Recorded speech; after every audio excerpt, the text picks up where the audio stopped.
Okay, so for today we are going to finishing up chapter 3 about Google sensing data, how to source data, how to visualize data, and then on Friday we want to get into how to visualize local data, so that you can basically visualize any data, whether it's locally or in the cloud.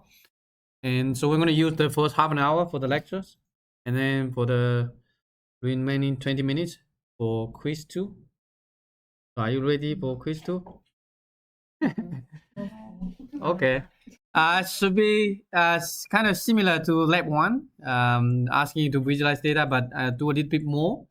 So most of the things should have already covered in the previous lecture, but today we're also going to do a little bit more about adding, for example, color bar, and how to source data easily directly within GMap. And I sent an email yesterday about Google Colab. So now has GMap installed, so you don't need to install anymore. And it will keep updated. It will release the new version. It should be there within a couple of days or a week or two. So it's going to save you some time, and you can just open up. You can run without having to deal with the installation every time. But you still have to authenticate. Okay, it will go away eventually. Right now, you still need to click, and then to authenticate. But I'm talking with the Google Sensing team. They hear the feedback. So hopefully in the future you can just open, run, and then it just work. You don't need to click like copy the authentication code and then just put into that. But I don't know when it will be implemented. For now, you still need to click a couple times to do that. But at least it's one step forward. So hopefully it will become easier and easier. So for today, we're going to quickly, I want to cover a couple more things here. For example, let me see here. I think I have DM. Yeah, so I want to show you this one. Oops, I need to activate first. And so I'm gonna quickly show you where the example here. 414. So I'm going to quickly show you one thing I want to use before we get into chapter 5 about visualizing data. So about visualizing geospatial data, there's 15.8 create color bar. So this we introduce later on, but for now I just want to use this because we have covered how to visualize raster data, single band, multi-band, DEM, Landsat data, Sentinel. So if you're visualizing not satellite imagery, other data, sometimes it'll be useful to add a color bar just to indicate the elevation. So you can go to 15.8. Copy the example. I can quickly show you what it is. So here, I copy paste, and you just look at this. Okay, so it's a DM, right? It's a digital elevation model used to visualize elevation. So we can look at in here.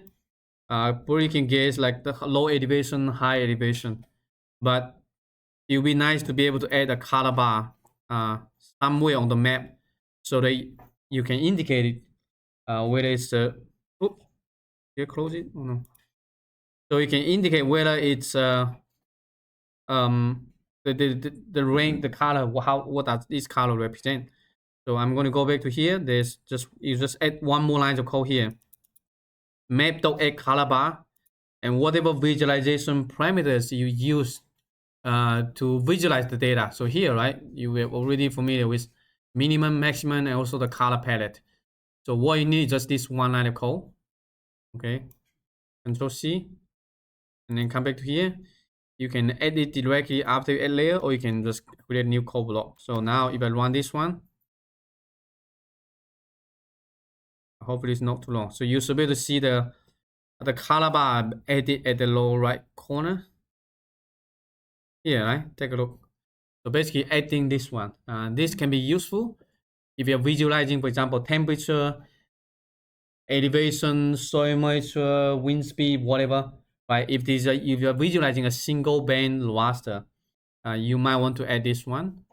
Again, you're gonna use this one later in quiz 2. Okay, just one line of code. I'm gonna show you at the beginning so you know what it is. So map.add color bar, And the first one, so if you're in Jupyter Lab, you want to see the parameter, control shift tab.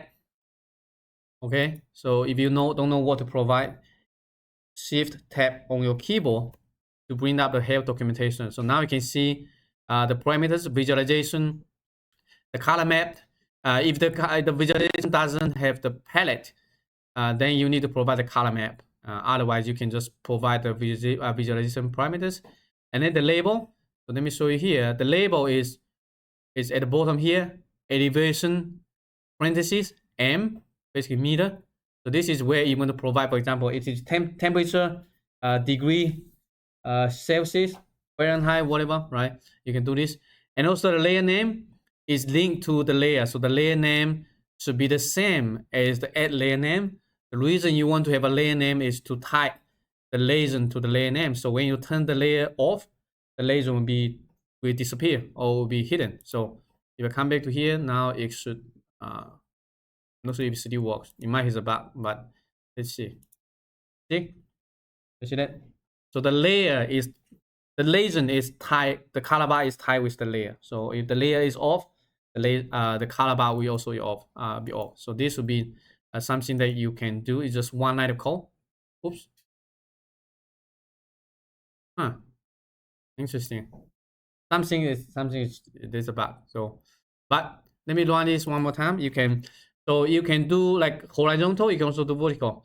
But first, I want to show you how you can make changes. It's actually pretty simple. So here, I can change the color to something else. So, for example, right, we covered this before. You can change to maybe just terrain and see what happens. So you don't need to worry about this. So now you see the terrain is changed automatically. See that? So the color bar is based on whatever you're providing here. So it's going to use the minimum, use the maximum, and whatever color palette that you provide. So what you need basically is just add color bar, just passing this. It will create this one for you. I can change it to anything you like. For example, cool, warm. Right? See? So it's automatically updated. So it's very convenient. You don't have to uh, worry about. And then I not right. Say that again. Which book? 15.8. Yeah. What do you mean? So if you go to the website, 15.8 you should be able to find the example here. So add the data and then add the color bar. So by default, it's horizontal, but you can also change it to vertical. So if you want it to be a vertical, you can do it this way. So I'm going to copy this one, come back here, and at the end here, just comma, orientation equal to vertical. So hopefully it will become a vertical color bar. See that? Right. So it's up to you how you want to do that. You can change the minimum, you can change the maximum, but basically the color bar use the same parameters you use to visualize the data layer. That's it. So, and you can also make it transparent, but I'm not sure if it still works. It may not. Yeah. Comma. Transparent. Okay. Yeah, it still works, but it's just like you need to have maybe somewhere else. Otherwise, oh, this looks better, right? But if it is high hidden, it's like the text. You can change the text color. I think I forgot. But there are other parameters you can customize. So there are three ways. You can be horizontal, you can be vertical, you can make it transparent, you can also change the font size, and also axis of max width. So these are things you can customize if you want. For example, font size by default equal to 9. You're welcome to change it. So I'm going to maybe change it to font size equal to 15. Not good, okay, but you can take. Okay, so now it's much larger. Huh? What do you mean all the attribute? Oh, shift tab on your keyboard. So place your mouse cursor within the parentheses at the beginning, parentheses, and then shift tab on your keyboard. Not working? Not for you guys? Anyone? Can you get this one? Oh, use VS Code. Okay. Oh, this is the VS Code is different. VS Code, I think it's control. I forgot what is. Let me see. There's a shortcut. So VS Code, usually you have your mouse on the function name, it should pop up. You don't have to press it. But there might be a parameter you can do that. But if you have your mouse, it should be automatic. I think VS Code is only. You just need to wait a little bit, and then it pop up.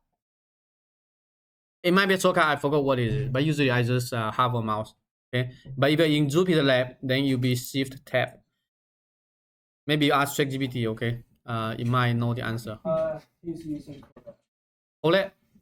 Oh, Google Colette. Google Colette is different. Google Colette is what is it? Google Colette also if you yeah maybe ChatGPT. I don't remember because they are very different. So Jupyter Book, Jupyter Lab, Colette. Colette. I think when you type, it might pop up. I forgot. I don't use Colette a whole lot. So anyway, so there's one thing you can do. If it doesn't work, you can always go to the GMap website. This is called API reference. You can always find the parameter. So if you go here, API reference, and then click the GMap module here. On the right, you should be able to find all the parameters. So here, the one we're using is add underscore color bar. And come back here, you can do it the same. It's not like, it'll be nice you can sort it in the editor. I believe Google Colette can do. I just need to ask GPT how to use that. But again, you can always find the documentation from the website for all the functions, all the parameters, and even also the source code. So if you want to see, for example, under the hood, how this map.add color bar works, these are all the source code here. It's not like complicated, but they're like it's coding other functions. So actually a lot more code than this. It's not just one function, but right now you don't need to worry about too much about the source code. Anyway, so this is how you add a color bar, horizontal, vertical, and transparent for a single data layer. If you're using multi-band, for example, lane 6 Sentinel, then there's no so-called color bar because it's just like the truth, right? It's not one layer. You have different color to represent different values. But this is one thing you want to when you want to use. We use quite a lot throughout the semester. Okay, so this is how you add the layer. And next, I'm going to go through the data catalog. Okay, so as I mentioned in the previous lectures, you can search dataset either by going to the Google Engine website. So, but most of the time, you're just going to get the ID, but it will be difficult. I can never remember all these IDs. It's just like remember your state ID. I'm not sure if any of you can remember your state ID. Okay, I cannot. So they same idea like this. It's so difficult to be able to remember everything. But you can just go to the Google Engine website to just search any data set you like, and then you just copy the code. So I'm going to show you here. Traditional way is how this is how you do it. So I'm going to go here and then maybe view all data set. Okay. Then from there you can search anything you like. Okay. This is becoming bigger and bigger because there are tons of data set in there. So the web page is a bit slow. But I can say, for example, I like some elevation data. Okay, just type elevation, and then you're going to basically this you all the elevation. Okay, there's way too many. But you need to be more precise. For example, how about this one? Right, I'm going to click here. Maybe there's another one. Maybe yeah, just try this one. So if I click here, and I'll show you, and this is basically this is what you need. This is the ID, and usually at the beginning that's the organization or the provider of the data, and then the name of data. So all we need is just simply copy this one, but you can also just copy here, copy the code snippet, and then come back to GMap. Right, this is usually what I would do is just do automatic conversion, so I don't need to manually do that. So GMap map, oops, and then parentheses. So just create an empty map and then convert it. So come here and click the convert button. Control V, convert. Okay, and then just copy this code block. Then you can paste in here. Okay, run it. Usually it should work. Sometimes if it's complicated, it might not, right? So look at this. Nice. So now I have all the data back in, and you can turn the data layer. See, this is just the slope, but you can certainly add elevation, just like a DM that we used earlier. All right, so this is one way you can get the data. Basically, go to the data catalog to search, get the unique ID, and then you can also copy the code snippet. The second way is from here, upper left corner. There's a button here, upper left corner. So usually I would recommend just click this one so that it stay there. It's not going away. Otherwise, sometimes if you're moving too fast, you're searching and then it's like disappear. Then click the data. You notice here it doesn't align very well because Jupyter Lab and Jupyter Hub is like not always the same. So it align nicely on Jupyter Lab, Jupyter Notebook, but now it doesn't work in Jupyter Lab, but that's fine. So here you can do the same thing. I can type elevation. Okay, hit enter. Hopefully it works. It's going to show you the list of data sets. So here, right, kind of similar to what you see earlier on the website, but now I'm actually searching it directly, so I don't need to go outside Jupyter Lab to find something else. So everything can be integrated directly from here.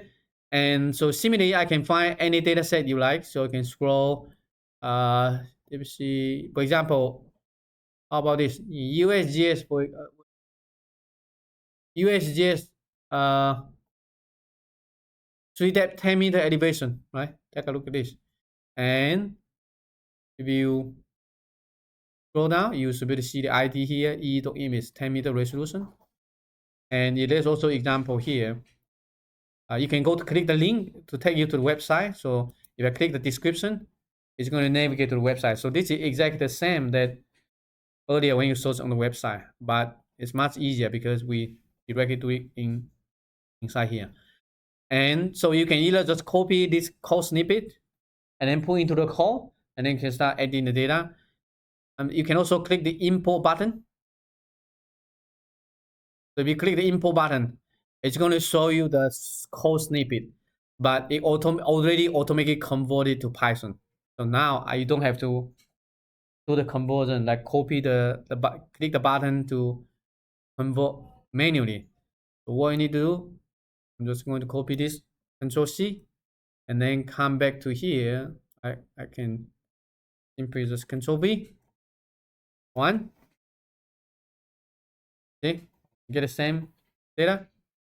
And this is the example is actually the same as the one you see from the website, but it's converted to Python rather than JavaScript. So it's automated. So this might be the easy way how to load the data. Kind of like now you're watching movie, type any movie you like, you see it. This is more like geospatial data. Choose any data you like and then automatically the example we'll be able to convert. You can look through that. It should be pretty simple, straightforward. Just getting the data, display the the slope, but you can also add the original one if you want. So here, let's maybe try something else. Data, and I would say maybe okay. I would like some lane cover. Okay, I just type lane cover. Enter. Okay. Oops. Again, you need to maybe click it and try again. Lane cover.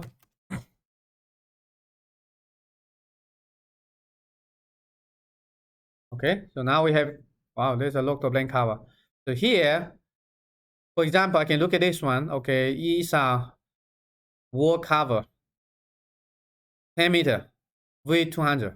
Okay, I'm gonna select this one and take a look. This is ID, image collection ID here. Just click the import button, okay? Just make your life easier. If you click, and then this is example, right? So basically this is how you're gonna visualize the data. Just simply Control C, and then come back to here, replace. So basically put your things within the map domain, and then run it. Boom, you see? Any data. So with this, you have access to over almost 90 petabyte data. 90 petabytes. So basically any data you like is in there. You just need to find what you need and then visualize that. So this is not just for visualization. You can control you can control anything you like. Okay, so 10 meter. This is a pretty big data set, right? I can zoom in, I can zoom out. On where is it? Yeah, did you press enter? Yes. Uh, anyone else not working? Yeah, I think that one's for some of the is it Visual Studio Code? Is it working for you? Maybe restart the kernel. Sometimes it might yeah, sometimes it's getting stuck. It's kind of Visual Studio Code problem. Anyone having the issue? No? Yeah, so this is basically how you load the data, source data, and then just copy the example and do it, right? So assume, for example, this is the global lane cover 10-meter resolution. And now if you're working like for the US, you can, oh, by the way, so before I cover that, I'm going to add one more thing so that it's more interesting. And this is a lane cover, right? It would be nice to add a legend, like similar to the color bar when you do the elevation. So there's also a legend. So I'm going so here map dot add legend. If you want, I think you can also look at the example on the course website, visualization, and then creating legends. So here you can also see add a legend. So it be map dot add legend, something like that.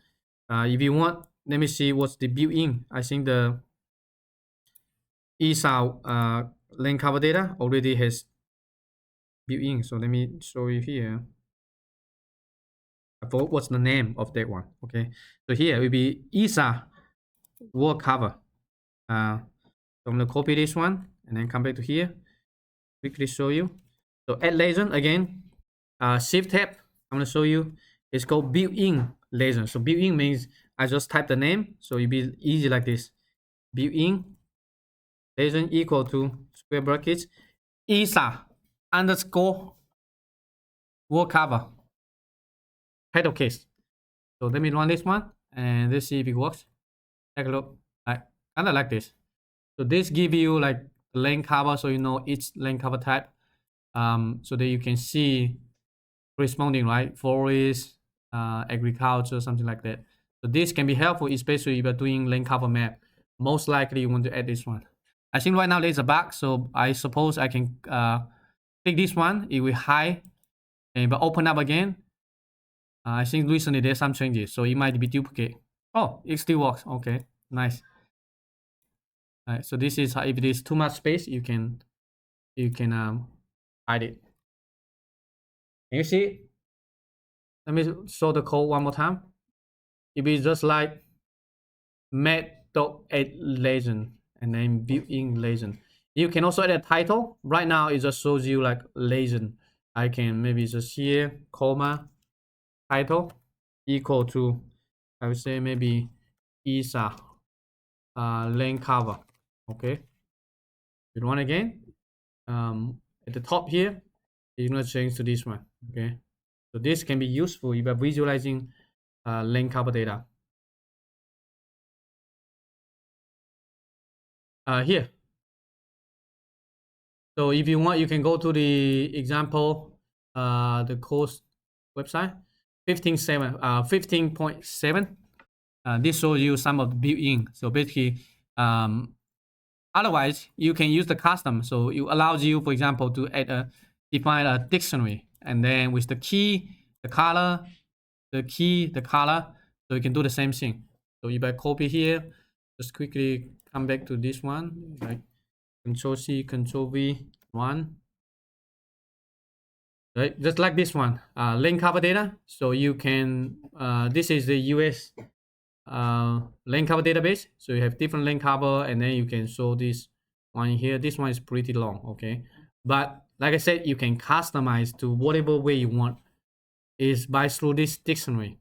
So here right now is 11 open water, and then the color something else. So if you want to change it, you can do that. For example, I don't want the perennial ice and snow. I hate the slash. Okay, you can change it. Okay, space, or right, you can customize to whatever way you need. Right. So right now you see here ice or snow. Right.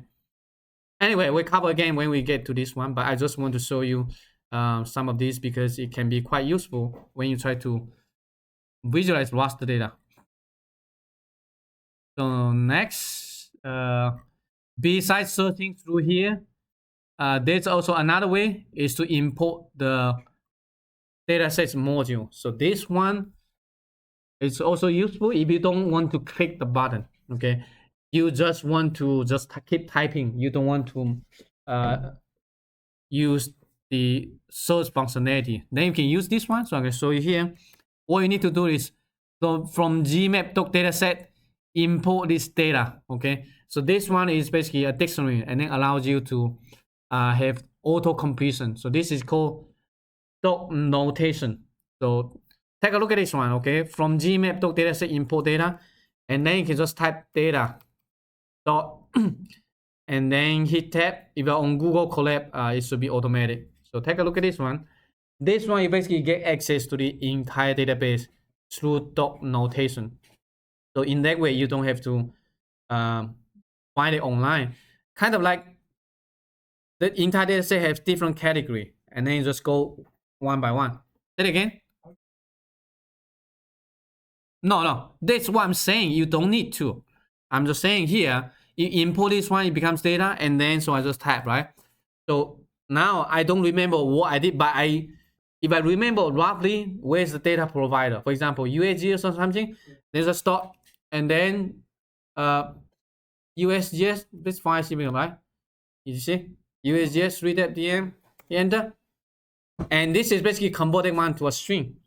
So in that way, I don't have to remember. For example, US has a bunch of like length data, right? I can just USGS and see if there's maybe dot again, right? Oh, not this one. So it'd be maybe USGS. If you scroll down, I believe there was some, for example, NLCD, for example, the example they would just use, right? This is a terrible long name, and there's no way I can remember this. Okay, I'm just going to click. Now you have access to this one. So in that way, you don't have to type. You don't have to remember. So basically, you can use the dot notation. Something else, for example, I know the data come from NASA, right? You just type NASA, you see, right? So you can find any data set you like, and then you just hit enter. Then you can pass this one to whatever data set it is. It can be e-doc.image, it can be e-doc.image collection, it can be e-doc.feature collection, right? So how about this? Maybe Tiger. I'm not sure if this is Tiger. Yeah, okay. Tiger 2018, right? And I know that the Tiger dataset, for example, the county dataset is a feature collection. So now what you need to do basically, as you can just copy this one, Control C. Maybe just like this. Let me show you one more time. So this is usually what you can do. Gmap map. So I'm going to create a map, okay, and then I'm just going to maybe feature collection equal to. So I know that I'm trying to utilize the Earth engine feature collection, for example, the counties dataset for the US. Then what I would do is here e dot feature collection, okay, and then parentheses.